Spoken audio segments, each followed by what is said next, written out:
O governo Lula está cobrando fidelidade de aliados depois de incluir parlamentares do PP e do Republicanos no primeiro escalão. Auxiliares do presidente da República fizeram uma reunião de coordenação com André Fufuca e Silvio Costa Filho. Pois bem, foi lá e entregou ali os cargos a essas pessoas. E agora está esperando um pouquinho mais de fidelidade, de força em votações importantes no Congresso e mais do que isso, que esses parlamentares consigam dialogar com os partidos ou parte dos líderes de frentes parlamentares que estão obstruindo a pauta que tem propostas importantes para o governo.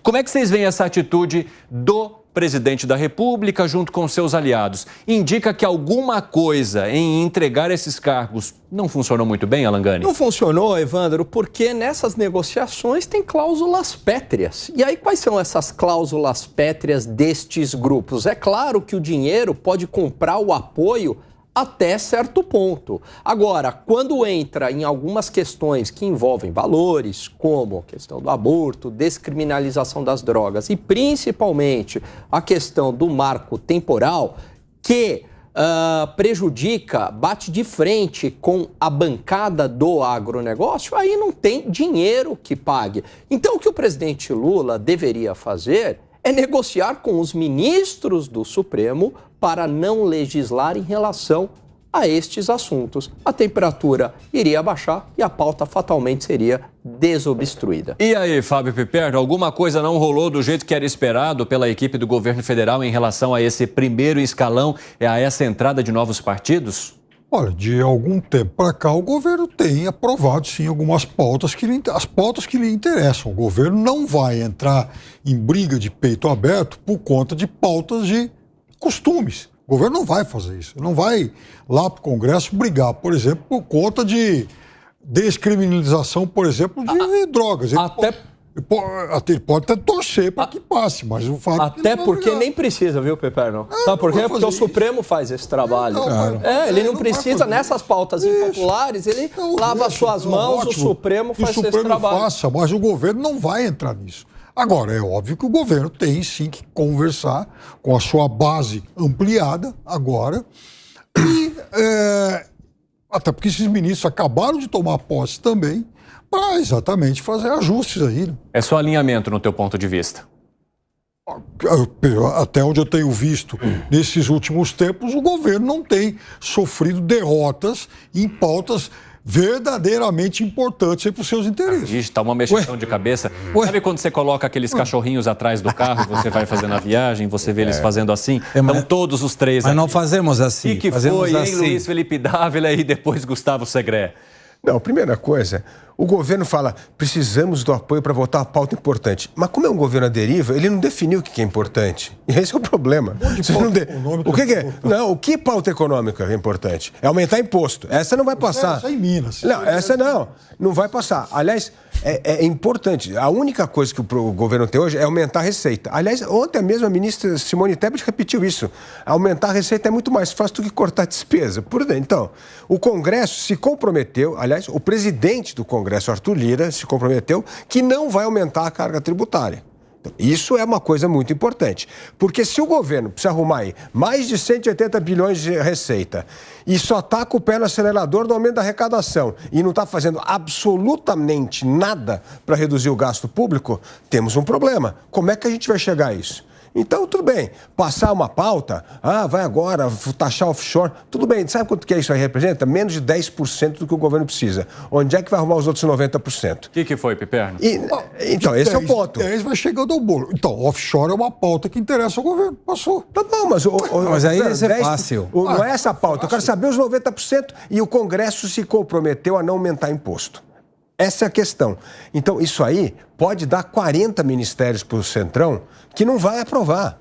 É esse o ponto. Não vai aprovar aumento da carga tributária no país que já cobra a tributação mais alta do mundo entre os países emergentes e que o povo não vê nada em troca de serviço público de qualidade. Portanto, isso é uma pauta que quem aprovar toma tiro no pé. Na próxima eleição, o eleitor vai lembrar dele, você é aquele que aumentou imposto, tirou mais dinheiro do meu bolso, não me deu nada em troca. Então, olha, eu vou me lembrar de você no dia da eleição. Não voto em você. E você, Segré, como analisa?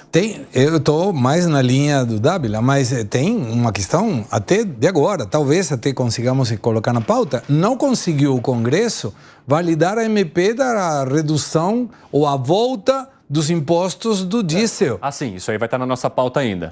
Então aí está contrapondo o que disse Piperno, que não, passa tudo, econômico. Essa é econômica e não passou. Aí um amigo meu que está na área política fala, sabe por que as reuniões políticas duram tanto tempo? Eu falei, não sei. Ninguém quer sair primeiro. Porque sabe que quem sair primeiro vai ser detonado por aqueles que têm. E nós falamos muitas vezes aqui que na política a dúvida não é se alguém vai te trair, é quando vai te trair. Então aqui vai você primeiro? Não, vai você primeiro? Não. É uma questão de crédito. Quem tem crédito? Então, o governo deu crédito para duas pessoas, os dois ministros, Costa e o ministro Fufuca, pensando que com esse crédito habilitava um monte de gente que ia aí atrás. E não apareceu. E agora? O que vão fazer? Vão tirar eles do ministério? Porque ficou muito claro para os partidos que eles representavam que não era uma questão corporativa, eram eles. E eles asseguraram, pelo menos na discursiva, que levavam com eles, quanto era, Piperno? 70%? 30%? 50%? Eu de menos. Mas não levava todos. E quando você leva uma parte e precisa do todo, a conta não fecha. O governo pagou e não está tendo o que esperava por esse pagamento. Eu estava até vendo uma informação que foi publicada hoje pelo jornal Folha de São Paulo, que foi criado um grupo de WhatsApp para ir tentando alinhar as coisas com os ministros. O Padilha com os novos ministros, viu? Dá uma ajeitada aí na tua base, faz a galera aí se mexer um pouco mais porque a gente está precisando. Piperno, eu vi que você discordou bastante durante as falas aqui do Dávila e do Segré. Então eu vou dar um espacinho para você explicar por quê. Não, veja, quando se diz, por exemplo, que a população só recebe serviços públicos de má qualidade, não é bem assim. A gente generaliza e peca exatamente por isso. Então, vou dar um rápido exemplo para não alongar muito.